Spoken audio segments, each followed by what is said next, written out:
Saya pun akan bekerja keras, bekerja mati-matian untuk PSI.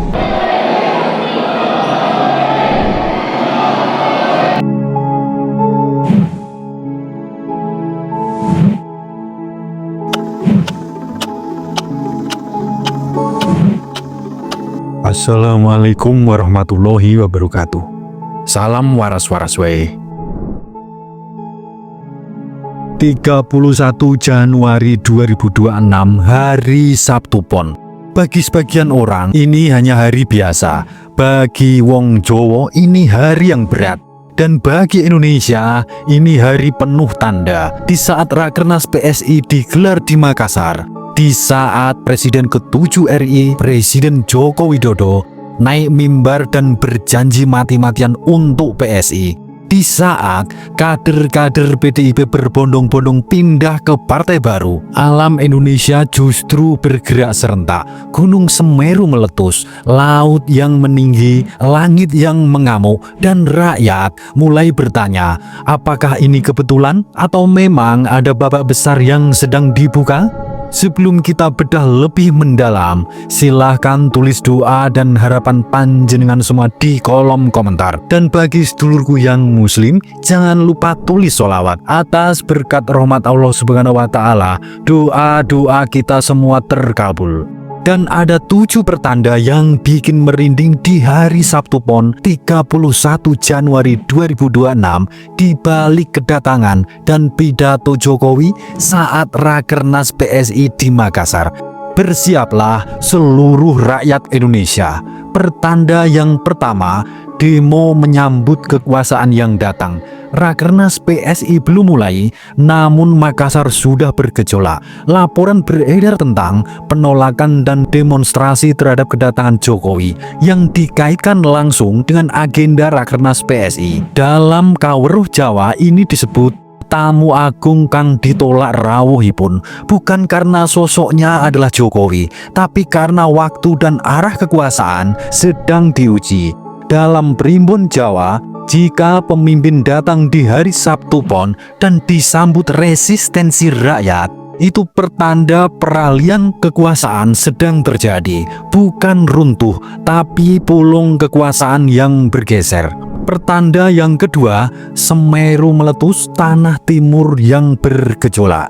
Gunung Semeru, poros spiritual tanah Jawa, meletus sepanjang 31 Januari 2026.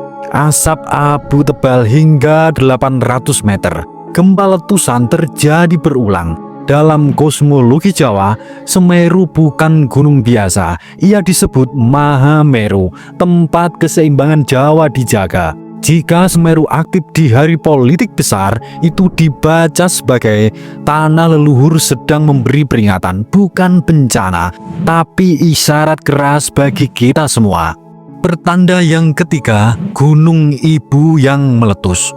Gunung Ibu Maluku Utara juga erupsi di hari yang sama. Hari Sabtu Pon, hujan abu 300 hingga 500 meter, puluhan gempa vulkanik yang tercatat. Nama Ibu dalam kearifan Jawa bukan simbol biasa. Ibu adalah pertiwi, Ibu adalah sumber kehidupan, dan Ibu adalah rahim bangsa. Jika Gunung Ibu meletus bersamaan dengan panggung politik nasional, dalam Kaweruh Jawa itu artinya rahim kekuasaan sedang ditekan. Pertanda yang keempat, langit yang bergejolak dan laut yang meninggi. BMKG mengeluarkan peringatan cuaca ekstrim, terjadinya hujan lebat, angin yang kencang, dan status siaga di berbagai wilayah. Gelombang laut hingga 4 meter diperingatkan di sejumlah perairan Indonesia. Dalam pandangan Jawa, angin adalah suara perubahan, air adalah emosi kolektif, dan laut yang tinggi bermakna kekuasaan sedang diuji oleh arus bawah. Dan semua ini terjadi tepat saat Rakernas PSI yang berlangsung. Pertanda yang kelima, munculnya gempa kecil di berbagai wilayah. Gempa-gempa kecil tercatat, tidak besar dan tidak merusak, tapi dalam tafsir lama, gempa kecil di hari besar adalah transisi, bukan suatu kehancuran. Bangunan lama belum roboh, tapi fondasinya sudah bergetar. Ini adalah pertanda dan sanepo alam. Bagi panjenengan semua, harus sudah bisa memahami makna ini. Pertanda yang keenam, pidato Jokowi mati-matian untuk PSI. Di tengah semua itu, Jokowi berdiri di mimbar Rakernas PSI. Pidatonya bukan pidato biasa. Ia bicara tentang mesin politik yang besar, struktur partai hingga RT dan RW, militansi partai, dan siap turun gunung, serta bekerja mati-matian untuk PSI. Dalam etika dan kepercayaan Jawa, kalimat mati-matian di panggung politik bukan sekedar semangat. Itu disebut janji pamungkas, janji yang diucapkan saat babak lama hampir selesai dan babak baru sedang dipaksa lahir untuk Ibu Pertiwi Nuswantoro. Pertanda yang ketujuh, kader PDIP pindah, partai lama kalang kabut.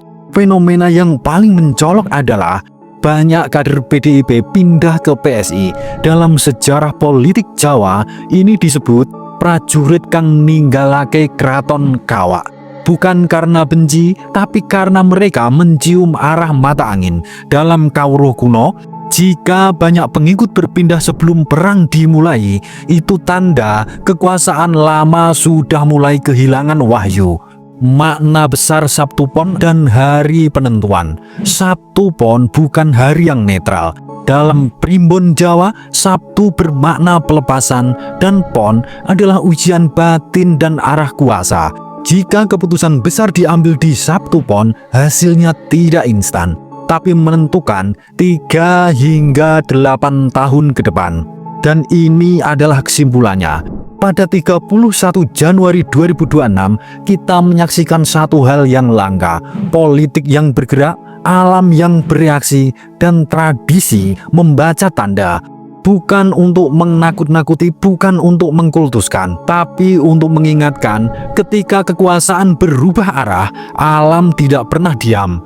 Dalam kawruh Jawa, sing ora bisa maca pratandha bakal kesasar ing tengah dalan. Yang tidak bisa membaca tanda akan tersesat di tengah jalan. Pertanyaannya sekarang, apakah PSI sedang naik wahyu atau justru sedang diuji sebelum besar? Dan apakah partai lama benar-benar siap menerima kenyataan bahwa zaman telah bergeser? Suradira Jayaningrat lebur dening pangastuti. Wassalamualaikum warahmatullahi wabarakatuh.